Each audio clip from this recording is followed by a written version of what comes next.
ढोलकपुर नाम का एक गांव था। वहां सूर्या नाम का एक पानी पूरी वाला अपनी छोटी सी स्टॉल लेकर हर शाम आता था। उसकी पानी पूरी का स्वाद कुछ अलग ही था, जैसे हर एक बाइट में एक कहानी छुपी हो। गांव के हर छत, हर गली, हर चौक, हर जगह सूर्या की पानी पूरी के बारे में ही बातें होती थीं। कोई भी उसकी पानी पूरी का स्वाद छोड़ना नहीं चाहता था। और फिर उसकी बेटी महिमा भी हमेशा उसके साथ होती थी, जो पिता का हाथ बटाती थी। महिमा की मुस्कान और उसे काम में मदद करते हुए देखना ऐसा लगता था जैसे पूरी दुनिया की खुशियां उस छोटी सी स्टॉल में समाई हों।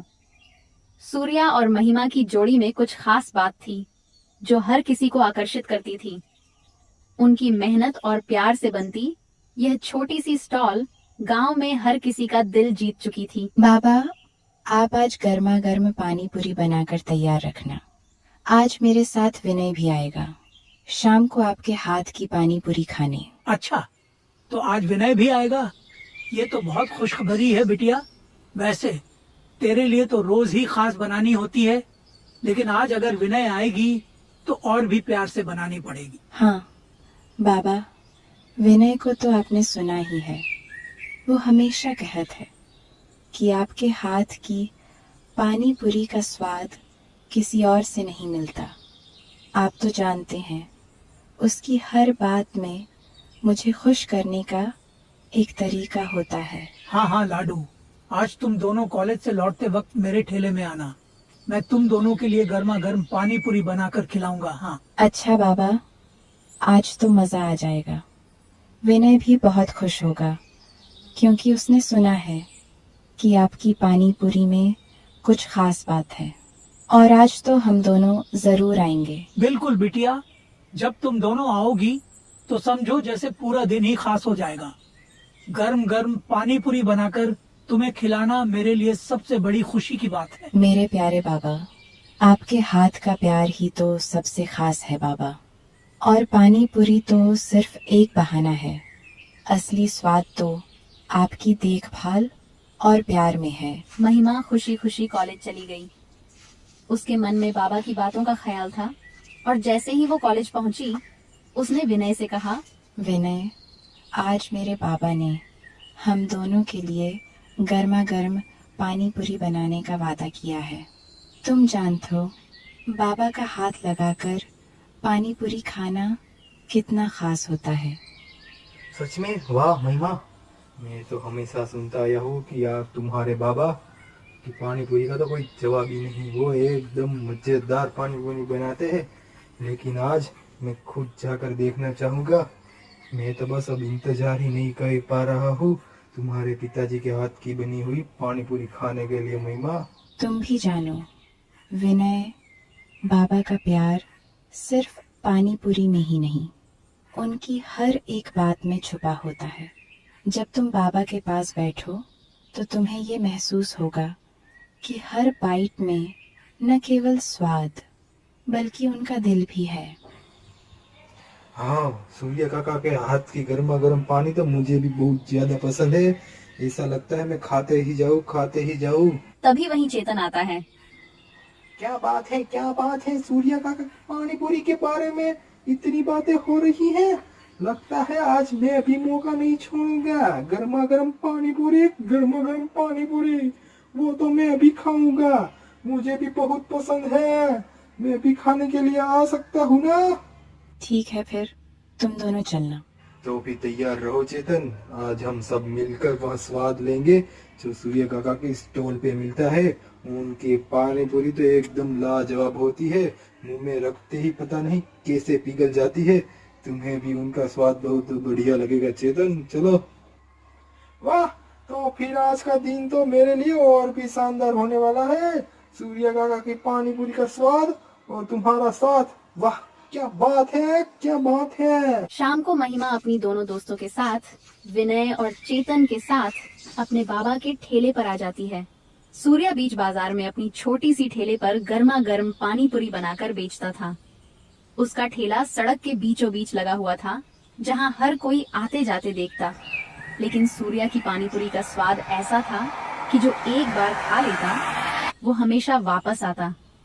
उसकी पानी पूरी सिर्फ स्वाद में ही नहीं बल्कि उसके बनाने के तरीके में भी कुछ खास थी। यहाँ तक कि लोग शहर भर से सूर्या के ठेले पर पानी पूरी खाने के लिए आते थे, क्योंकि उस जैसा स्वाद कहीं नहीं मिलता था। वो सिर्फ पानी पूरी नहीं बेचता था, वो एक एहसास बेचता था, वो प्यार जो उसके हर बाइट में समाया होता था। धीरे धीरे महिमा भी अपने बाबा से गर्मा गर्म पानी पूरी बनाना सीख गई। शुरुआत में थोड़ी मुश्किल होती, लेकिन सूर्या काका की मदद और प्यार से वह सब कुछ जल्दी सीख गई। लेकिन समय बहुत तेजी से बीतता गया। कॉलेज की पढ़ाई खत्म होने के बाद महिमा और उसकी दो दोस्त विनय और चेतन एक नई राह पर चलने का फैसला करती हैं। चेतन और विनय ने एक साथ सुरात जाने का निर्णय लिया ताकि आगे की पढ़ाई पूरी कर सकें। कुछ महीने बाद उसके बाबा की तबीयत ठीक नहीं रहती। सूर्या काका की सेहत लगातार बिगड़ने लगी थी। महिमा ने तुरंत फैसला किया कि वह अपना पढ़ाई का ध्यान थोड़ा कम करके बाबा की मदद करेगी। वह दिन रात मेहनत करती, ठेले को यहाँ से वहाँ लेकर जाती और गर्मा गर्म पानी पूरी बनाकर ग्राहकों को देती। ठेले पर खड़े होकर जब भी किसी ग्राहक को मुस्कुराते हुए पानी पूरी का पहला बाइट खाते हुए देखती तो उसका दिल भर आता। गर्मा गर्म पानी पूरी एक बार खाओगे बार बार आओगे, एक बार खाओ तो बार बार आना ही पड़ेगा। कुछ साल और बीत गए। चेतन और विनय दोनों की शादी दो सगी बहनों से हुई थी जो अमीर घरों से थीं। उनका जीवन अब और भी खुशहाल हो गया था। उनके पत्नियां भी बेहद समझदार और सजीव थीं। महिमा को कभी कभी अपने दोनों मित्रों चेतन और विनय की याद बहुत आती, लेकिन अब महिमा को यह एहसास हुआ कि उसके पास न तो उनका नंबर था और न ही किसी तरह से उनसे संपर्क करने का कोई तरीका। पानी पूरी के लिए कितनी फेमस है दामोदर जी? हाँ, फिर तो सभी चलते हैं, बड़ा मजा आएगा।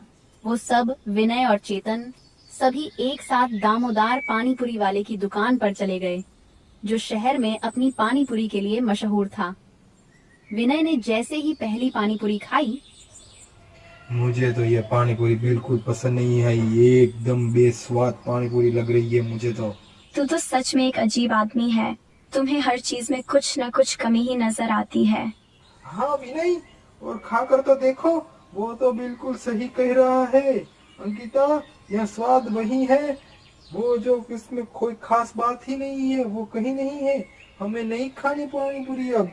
पानी पूरी तो सूर्य काका और हमारे दोस्त महिमा बनाती थी, लेकिन पता नहीं अब वो कहाँ है।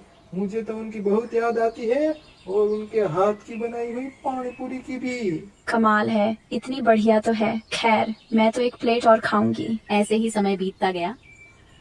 पता नहीं अपनी दोस्त महिमा कहाँ होगी और किस हालत में होगी।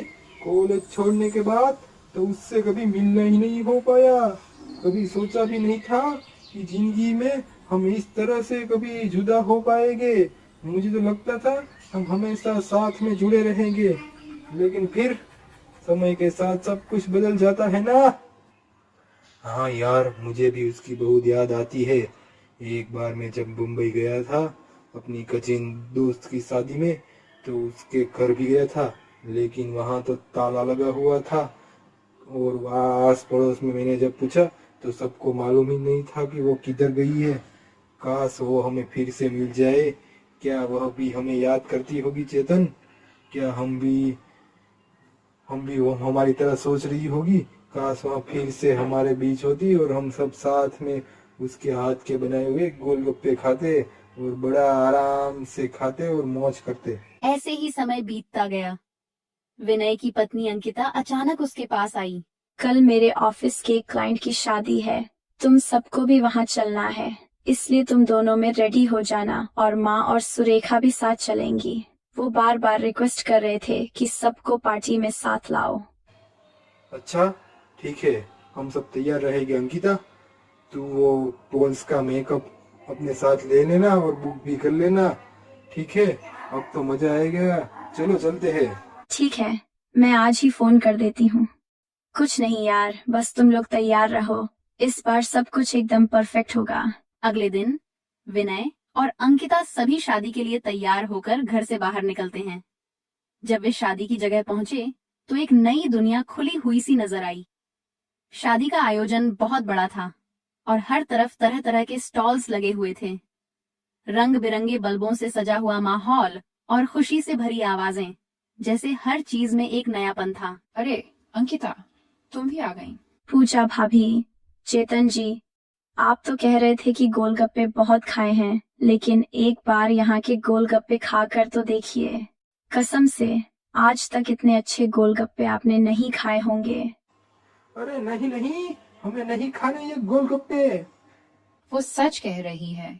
तूने यहाँ के गोलगप्पे खाए ना, तो तू अपनी उस दोस्त के गोलगप्पे भी भूल जाएगा जिसकी तुम दोनों हमेशा तारीफ करते फिरते हो। अरे ठीक है, अब तो तुम लोग मुझे गोलगप्पे खिलाकर ही मना मानोगे। तुम तो जीत पे ही अड़ गए हो। ठीक है, तुम्हारी जीत की वजह से आज मैं अपनी राय बदल लेता हूँ और गोलगप्पे खाने के लिए चलता हूँ। चलो। अगले पल अंकिता, पूजा, चेतन और विनय अब वो उस स्टॉल पर गए। अरे ये गर्मा गर्म पानी पूरी का स्वाद तो बिल्कुल वैसा ही है जैसे महिमा के बाबा सूर्य काका और महिमा खुद बनाते थे। यार बिल्कुल वैसा ही स्वाद लगता है जैसे महिमा के बाबा के हाथों का जादू फिर से वापस आ गया हो। अरे भैया, ये गोलगप्पे किसने बनाए है? इसका स्वाद तो एकदम लाजवाब है, जैसा लगता है अपने दोस्त के हाथ का ही खा रहा हूँ। जल्दी बताइए ना, ये किसने बनाए है?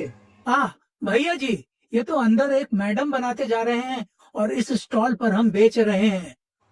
यह तो वही गोलगप्पे हैं, याद आया। ये वही स्वाद है जो महिमा के बाबा के हाथों में था। सूर्य काका का वो प्यार, वो सब इसमें है। जल्दी चल विनय, हम पता लगाते हैं। विनय और अंकिता, चेतन, पूजा जब अंदर पहुंचे तो उन्होंने देखा कि महिमा गर्मा गर्म गोलगप्पे बना रही थी। महिमा ने जैसे ही विनय और चेतन को देखा, उसकी आंखों में खुशी की एक लहर दौड़ गई। विनय और चेतन, तुम दोनों यहाँ? तुम दोनों की शादी हो गई है ना? और तुम दोनों कितने अच्छे लग रहे हो, बिल्कुल एक जोड़े जैसे। क्या सच में तुम हमें पहचान पा रही हो महिमा? हम वही पुराने लोग हैं, बस थोड़ा सा ही बदल गए हैं। पर तुम तो बिल्कुल भी नहीं बदली, पहले जैसे ही लग रही हो महिमा। सच में महिमा, तुमसे मिलकर बहुत अच्छा लगा। ये वही दिन है जिन्हें हम कभी नहीं भूल सकते। तुम आज हमें फिर से मिल गई, ये हमारे लिए बहुत सौभाग्य की बात है महिमा। यह सब छोड़ और जाकर पहले हमारे कलेजे से लग जा यार। तू और तेरे पापा कैसे हैं, जल्दी बता। बाबा की तबीयत खराब रहने लगी थी। पहले तो कुछ खास ध्यान नहीं दिया था, लेकिन फिर धीरे धीरे उनकी हालत और बिगड़ने लगी। घर चलाने के लिए मैं पानी पूरी बनाकर बेचने लगी ताकि हमारी जिंदगी का पहिया चलता रहे। फिर बाबा का इलाज करवाने के लिए मैं उन्हें सुरात ले आई। बहुत उम्मीद थी कि वहां उनका इलाज ठीक से होगा, लेकिन एक रोज अचानक बाबा हमसे हमेशा के लिए दूर हो गए। खुद को संभालिए महिमा। तुम सही कह रहे हो, मुझे खुद को संभालना होगा। बाबा ने हमेशा मुझे यही सिखाया। अब वो कभी नहीं लौटेंगे। मुझे यकीन है कि वे अब ठीक होंगे, जहां भी वो हैं। उन्हें कैंसर था जो धीरे धीरे उनके शरीर को खा रहा था। शुरुआत में हमें कुछ समझ में नहीं आया, लेकिन जब यह लंग्स तक फैल गया तो डॉक्टर ने साफ कह दिया कि अब कुछ नहीं हो सकता। फिर भी मैंने खुद को संभाला और पिता का दाह संस्कार किया। ये मेरा अंतिम फर्ज था जो मुझे निभाना था। महिमा अपनी कहानी कहने लगी। उसकी आवाज में एक गहरी सच्चाई थी। पिता के जाने के बाद मेरी माँ भी सदमे में चली गई। उनका दिल टूट गया था। वह हमेशा बाबा जी के साथ रहती थीं और उनका जाना उनके लिए बिल्कुल असहनीय था। माँ ने बिस्तर पकड़ लिया और धीरे धीरे उनका स्वास्थ्य भी बिगड़ने लगा। फिर एक रोज, मेरी बच्ची, मेरे अलावा तेरे इस दुनिया में है ही कौन? अगर तेरे हाथ पीले हो जाते, अगर तेरा एक अच्छा परिवार होता, तो मुझे बेफिक्र होकर मर सकती थी।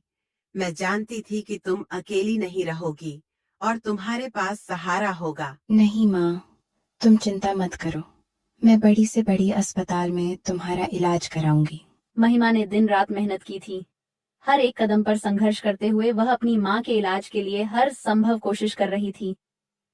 उसने अपने सारे पैसे जमा किए थे, जो भी थोड़ी बहुत बचत थी, सब उसने अपनी माँ की तबीयत ठीक करने के लिए खर्च कर दी थी। कभी अस्पताल के बिल चुकता किए, कभी दवाइयों के लिए पैसे जुटाए।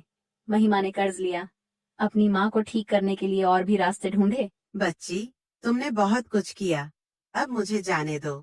तुमने जितना किया वह मेरे लिए काफी था। नहीं माँ, तुम नहीं जा सकती। मैं तुमसे बहुत प्यार करती हूँ। मैंने तो अभी सब कुछ किया नहीं और मैं तुमसे कभी अलग नहीं हो सकती। लेकिन जैसे जैसे समय बीतता गया, लेकिन उन सब कोशिशों के बावजूद एक दिन उसकी माँ ने आखिरी सांस ली। तू भी मुझे छोड़कर चली गई माँ। अब मैं अनाथ हो गई। अब मैं किसके भरोसे रहूंगी? अब मैं जब थक हार कर काम से घर लौटूंगी तो कौन होगा जो मेरे सर पर प्यार से हाथ फेरेगा? माँ, कौन? उस दिन के बाद मैं अकेली ही सुरात की सड़कों पर गर्मा गर्म पानी पूरी बनाकर बेचने लगी। हर सुबह बिना थके, बिना रुके मैं सड़कों पर निकल पड़ती। लोगों के लिए वो छटपटी पानी पूरी बनाती ताकि अपने लिए कुछ कमा सकूं। सिर्फ पानी पूरी ही नहीं, मैंने शादी ब्याह के ऑर्डर भी लेने शुरू कर दिए। तू मत रो महिमा, अब तू अकेली नहीं है। तेरे पास तेरे 2 फ्रेंड्स है, यानी कि हम दोनों तेरे लिए भाई समान है। हम दोनों तुझे कभी अकेला नहीं छोड़ेंगे, तेरा पूरा ख्याल रखेंगे, तेरा खूब ख्याल रखा जाएगा। हम दोनों मिलकर बहुत ख्याल रखेंगे। तू अब सारी टेंशन छोड़ दे, हम जो है तुम्हारे साथ। हाँ चलो, तुम्हें सबसे पहले अपनी बीबियों और अपने ससुराल वालों से मिलवाते हैं। तुम्हें मिलकर वो भी बहुत खुश हो गए, तो तुम्हें भी अच्छा लगेगा। चलो महिमा, चलते हैं। विनय और चेतन के साथ वह ससुराल वालों से मिलने जा रही थी। अब वो महिमा को अपने घर में ही रहने के लिए कमरा दे देते हैं। महिमा, अब तुम हमारे साथ रह सकती हो। हम तुम्हारे लिए एक कमरा भी तैयार करेंगे ताकि तुम आराम से रह सको। तुम्हारी मेहनत और संघर्ष को देखते हुए हम तुम्हारे लिए एक बड़ा कदम उठाने के लिए सोच रहे हैं। तुम जरूर सफल होना महिमा, हम सब तुम्हारे साथ है महिमा। तुम हमारे घर में रह सकती हो और तुम्हारे लिए एक दुकान भी खोल देंगे जहां तुम अपने गोलगप्पे बेच सको।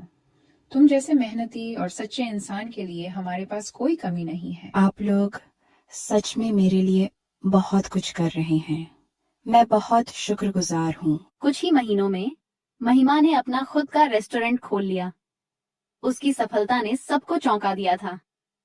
ये सिर्फ एक दुकान से शुरू हुआ था, लेकिन अब यह एक बड़े रेस्टोरेंट में बदल चुका था। महिमा के चेहरे पर एक नई चमक थी। उसकी आंखों में वह विश्वास था जो कभी उसके दिल में नहीं था। इस कहानी से यह शिक्षा मिलती है कि जीवन में चाहे कितनी भी मुश्किलें आएं, अगर हम मेहनत, ईमानदारी और दृढ़ निश्चय से अपने लक्ष्य की ओर बढ़ते रहें, तो कोई भी मुश्किल हमें हमारी मंजिल तक पहुंचने से नहीं रोक सकती। दोस्ती और परिवार का प्यार